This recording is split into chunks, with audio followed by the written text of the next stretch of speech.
ఒక రోజున దేవాది దేవుడు స్వరాన్ని మా అమ్మగారు వినగలిగారు. ఈ దేవుడు మాట్లాడతాడా, అందరూ చెప్తున్నారు కదా, నిజంగా మాట్లాడతారా అని మా అమ్మ కూడా చాలా ఆశతో, చాలా ఇరుకులో, అంటే కఠినమైన పరిస్థితి, బిడ్డలకి భోజనం లేకపోతే ఏ తల్లి హృదయం నెమ్మది కలిగి ఉంటుందండి? అంతే కదా, మాటలు చెప్తాము అందరం, అమ్మ అదేం కాదు ఇదేం కాదు అంటారు, కానీ ఒక ముద్ద పెట్టే వాళ్ళు ఉండరు. నిజంగా మన ప్రేమించే వాళ్ళు ఎవరైనా ఉన్నారంటే మనం కష్టకాలంలో ఉన్నప్పుడు ఎవరిది నిజమైన ప్రేమ, ఎవరు మనతో ఉన్నారు అనేది మనకు బాగా తెలిసిద్దా లేదా? డబ్బు ఉన్నప్పుడు, సంతోషంగా ఉన్నప్పుడు అందరూ మన స్నేహితులే చుట్టూనే ఉంటారు. కానీ ఏది లేని పేదరాలుగా ఉన్నప్పుడు, ఏ స్థితిలో నువ్వు లేనప్పుడు అప్పుడు ఏమనుకుంటారంటే ఈవిడితో మాట్లాడితే ఏమైనా అప్పు అడుగుతారేమో, ఏదైనా అడుగుతారేమో అని చెప్పి చాలా దూరంగా ఉంటారు డబ్బు లేని వారి దగ్గర. మాకు ఆ స్థితి తెలుసు. మా తమ్ముడు నేను చిన్నగా ఉన్నప్పుడు మా అమ్మగారు ఒకరి దగ్గరికి వెళ్ళి, మా బంధువుల దగ్గరికి వెళ్ళి, అమ్మ బియ్యం తీసుకురండి బదులుగా మనలా మనం ఇచ్చేద్దామని చెప్పి మాకు పంపించారు. మాకు తెలీదు, మేము వెళ్ళి అడిగాము. అడిగితే ఆవిడ అన్నారు ఒకటే మాట, అమ్మ మేము తినేది మిల్లి బియ్యం, మీకేమో మిల్లి బియ్యం దొరకవు కదా, మీరు ఎలా ఇస్తారు మాకు అని అడిగారు. అప్పుడు మాకు అర్థం కాలేదు ఆ మాట ఏంటి అని. అసలు అప్పుడు తెలియదు మాకు, మేము చిన్నవారు.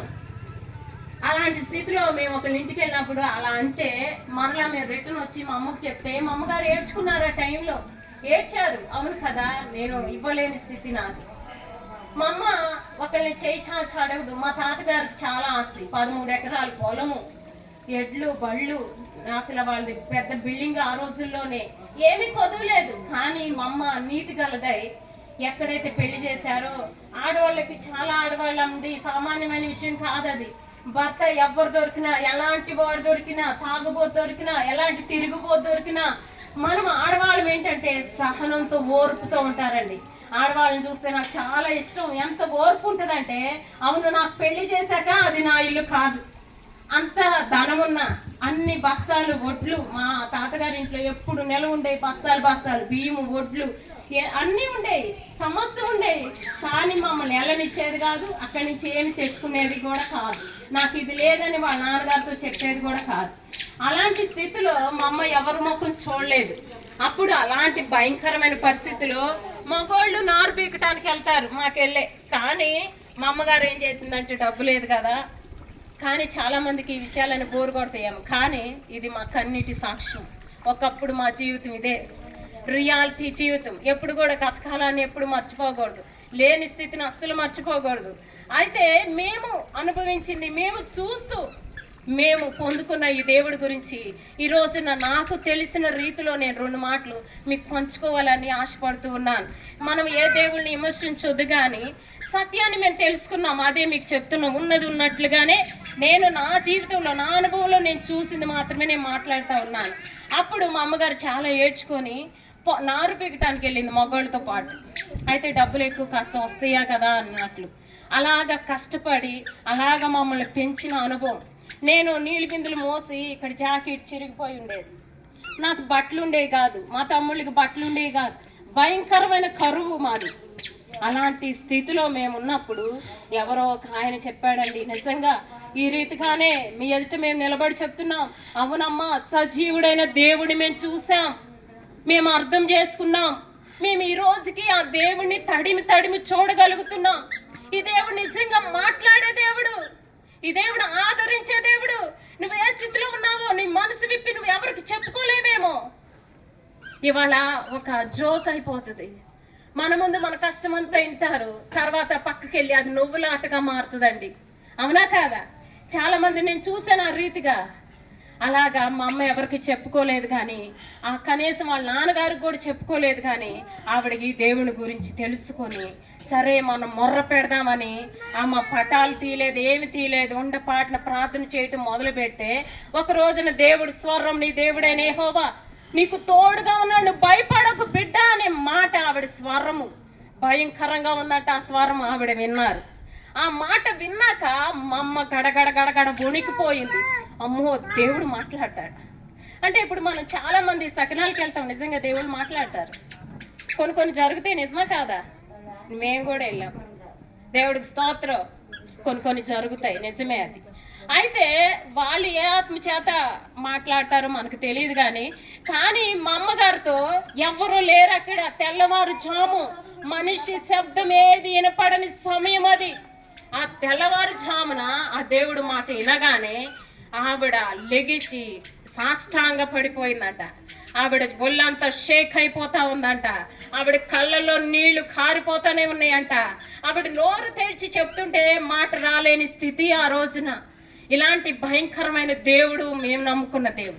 ఈయన మాట్లాడే దేవుడు, సరిచేసే దేవుడు. ఒకవేళ నీ బతుకు ఈరోజు బాగోలేదేమో, ఒకవేళ నిన్ను అర్థం చేసుకునే వారు ఎవరు లేరేమో. నిజంగా భార్య భర్తలు ఉంటారు, కానీ ఒకరు బాధ ఒకరు మనసు విప్పి చెప్పుకునే వాళ్ళని మేము ఎంతో మందిని చూసాం. హృదయాన్ని విప్పుకోలేరు, ఇదిగో నాకు ఇది ఉందని పంచుకోలేరు. అలాంటి వాళ్ళని కూడా మేము చూసాం మా జీవితంలో, మా అనుభవంలో.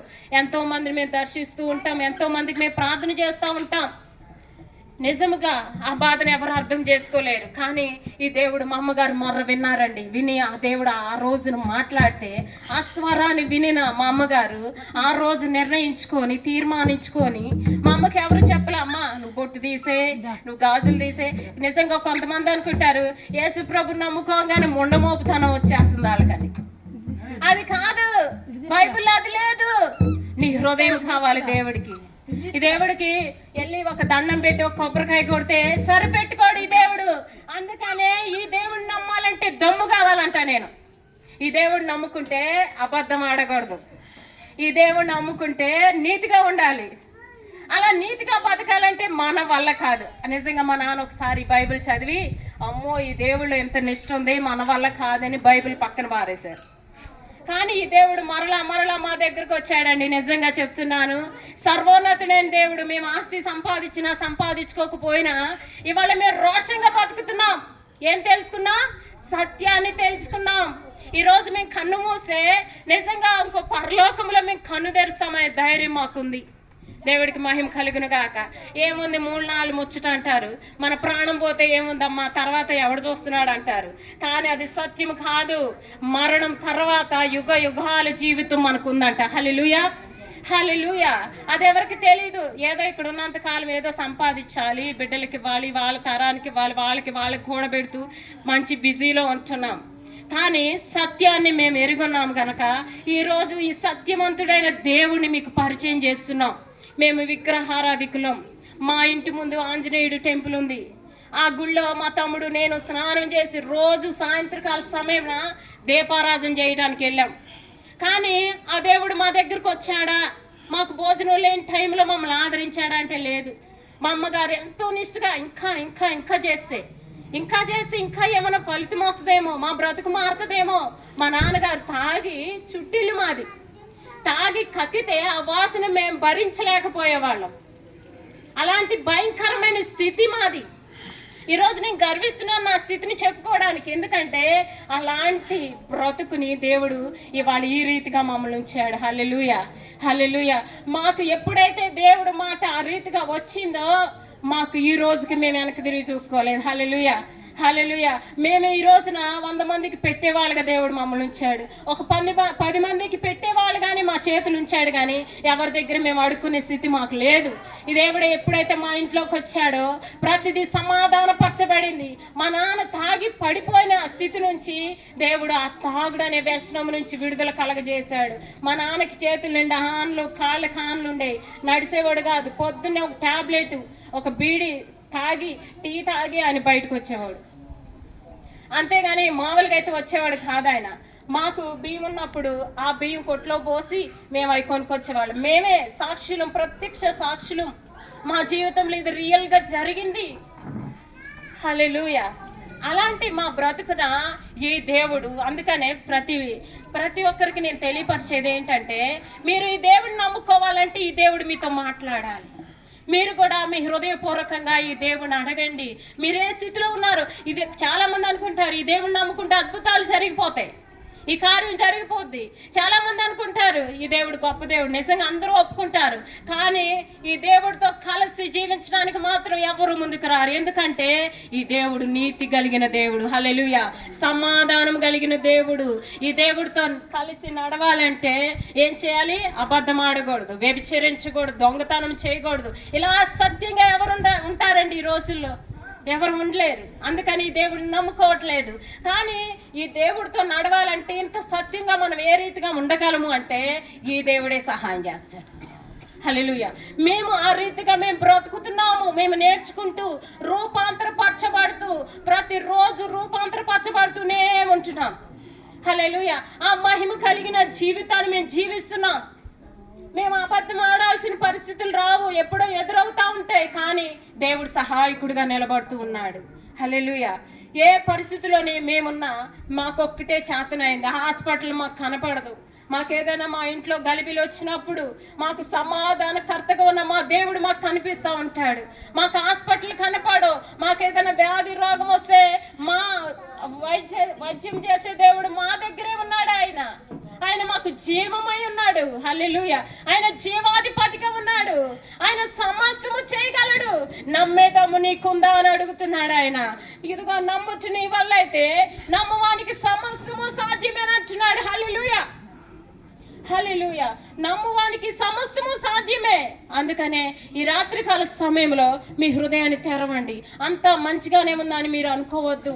ప్రతి ఒక్కరికి సమస్య లేనంటూ ఇల్లంటూ ఏది లేదు. కానీ ఈ దేవుడు సత్యమైన దేవుడు కనుక ఈ సత్యాన్ని తెలుసుకున్నామని మీకు అందరికీ హృదయపూర్వకంగా మిమ్మల్ని బతిమాలుకుంటూ వేడుకుంటూ ఉన్నాం. ఈ సత్య దేవుని గూర్చి మీరు ఎప్పుడైతే ఈ జీవితంలోకి వద్దామనుకుంటున్నారో, హల్లెలూయా, హల్లెలూయా, ఎప్పుడైతే మీరు అనుకుంటారో ఈ దేవుడు సహాయకుడిగా ఆయన ఉన్నాడు. ఆయన మాట్లాడే దేవుడిగా ఉన్నాడు. ఆయన కాపరిగా ఉన్నాడు. హల్లెలూయా. అందుకనే మా సాక్ష్యం ఆ రీతిగా ఉన్న మా బ్రతుకు ఈరోజు సంతోషకరంగా మా జీవితం మార్చబడింది. దేవుడు మమ్మల్ని ఆశీర్వదించాడు. అనేకులు ఎదుట సాక్షులుగా మమ్మల్ని నిలబెట్టాడు. ఎంతో మంది మా దగ్గరకు వస్తూ ఉంటారు. ఇదిగో విడాకులు తీసుకునే పరిస్థితి దగ్గరకు కూడా ఎంతో మంది మా దగ్గరకు వస్తున్నారు, భార్యాభర్త. కానీ వారి జీవితాన్ని చిగురింపజేస్తా ఉన్నాడు. ఎన్నో కుటుంబాలు కడుతూ ఉన్నాం. ఎంతో మంది దురాత్మల చేత, చేతబళ్ళు చేత, భయంకరమైన వ్యాధులు, రోగాల చేత బాధపడే వారందరూ మా దగ్గరకు వస్తూ ఉన్నారు. వారందరికీ ఇది జరిగింది, ఇది జరగలేదని లేదు. ప్రతి ఒక్కరికి కార్యం జరిగింది. మేమే సాక్షులము. ప్రతి ఒక్కరికి అద్భుతాలు జరుగుతూ ఉన్నాయి. ఎవరైతే నిలబెట్టుకుంటున్నారో, జరిగిన వారు నీతిగా బ్రతకాలి. బ్రతకకుండా ఆ సాక్ష్యాన్ని పోగొట్టుకునే మా వాళ్ళను కూడా మేము చూసాం. అద్భుతం, స్వస్థత జరిగింది. కానీ నిలబెట్టుకోని వారు కూడా మేము చూసాం. అందుకనే ఈ దేవుని జాగ్రత్త కలిగి మనం పట్టుకున్నప్పుడు మన జీవితం అద్భుతంగా మార్చబడుతుందని నేను చెప్తా ఉన్నాను. ఎస్, హల్లెలూయా, హల్లెలూయా. ఈ దేవుడు నమ్మదగిన దేవుడు, నమ్మకమైన దేవుడు. నీ తల్లి నిన్ను అర్థం చేసుకోకపోవచ్చు, నీ భర్త నిన్ను అర్థం చేసుకోకపోవచ్చు, నీ తోబుట్టు నిన్ను అర్థం చేసుకోకపోవచ్చు. కానీ ఈ దేవుడు నువ్వు ఎవరివైనా, నువ్వు ఏ స్థితిలో ఉన్నా సరే, నీ ప్రార్థన, అవును మనము ఇప్పుడు నేను ఏ రీతిగా మాట్లాడుతున్నాను, నువ్వు ఆ రీతిగా ప్రియమైన యేసయ్యా నువ్వు నా హృదయంలోకి రా, నాకు ఈ బాధ ఉందని నువ్వు చెప్తున్నావా, ఆయన చెవియొగ్గి నీ మొర్ర ఆలకిస్తూ ఉన్నాడు. ఆయన మాట్లాడే దేవుడుగా ఉన్నాడు. ఆయన నువ్వు ఎవరివైనా, ఆయన కులం, భేదం, పేదరికం అదేది చూసే దేవుడు కాదు. ఆయన సమానంగా చేయగలిగిన దేవుడు. నువ్వు ఎంతగా నమ్ముతున్నావు దానికి మించి చేయగలిగిన దేవుడు ఆయనే. ఆయనకు అసాధ్యమైనది ఏదీ లేదు, సమస్తము సాధ్యమే. హల్లెలూయా. ఇంత గొప్ప దేవుని మేము కలిగి ఉన్నాం కనుక ఈ దేవుళ్ళలోకి వచ్చాక మా దుఃఖము నాట్యంగా మార్చబడింది. మేము సంతోషిస్తున్నాం, మేము గంతులు వేస్తున్నాం. భయంకర వ్యాధులు, చీకటి, దురాత్మలు వెలగొట్టినప్పుడు వారు నవ్వుతుంటే మా ఆనందం ఇంకా రెట్టింపు అవుతా ఉంది. హల్లెలూయా. దేవుడికి మహిమ కలుగును గాక.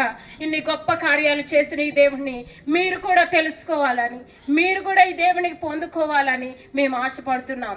నిజంగా ఈ కుసుమ రాంబాబు అన్న ఈ రోజున ఈ రీతిగా ఏర్పాటు చేశాడు. ఇది ఎందు నిమిత్తమో దేవుడు ఏర్పాటు. ఇది దయచేసి మీరు కూడా అర్థం చేసుకోండి. ఏదో ఒక అద్భుతం కోసం కాదు, సర్వోన్నతుడైన దేవుని మీరు కలిగి ఉండాలి. సర్వోన్నతుడైన జీవాన్ని కలిగిన ఈ దేవుని పట్టుకున్నప్పుడు మీ జీవితాలు ఆశీర్వాదకరంగా ఉంటాయని దేవుడి ఎదుట మేము చెప్తూ ఉన్నాం. ఈ మాటలు దేవుడు దీవించును గాక. హల్లెలూయా.